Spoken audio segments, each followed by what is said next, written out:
Leech-like unions. We haven't talked about this too much just because of time, but labor unions run up costs in their industry, whether it be GM in the car industry or the healthcare industry, anything.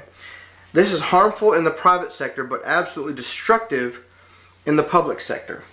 They demand higher pay, extensive benefits, lavish pensions. These things hurt businesses in the private sector.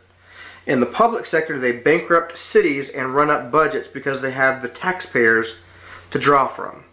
So this is actually a problem across the country in different municipalities, but you've actually had cities go bankrupt because of whether it be pensions or whether it be other demands that have been made upon them. But one way or another, it is a big problem.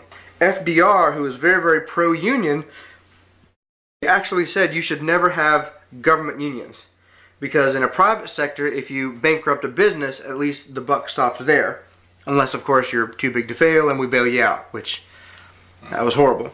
But in the public sector, in a government union, you can just up your budget, which comes from the taxpayer. So essentially, when you have a public sector, a government union, the insanity never stops until essentially you're a city that goes bankrupt because you realize that you can't pay for all your promises. Like Detroit. Like Detroit, exactly.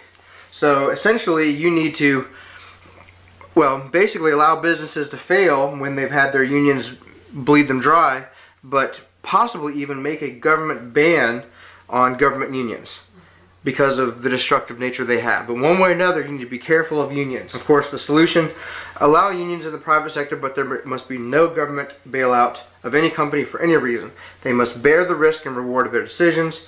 There must be absolutely no public sector unions in the United States. Whether these are made illegal or simply not tolerated, they must not exist.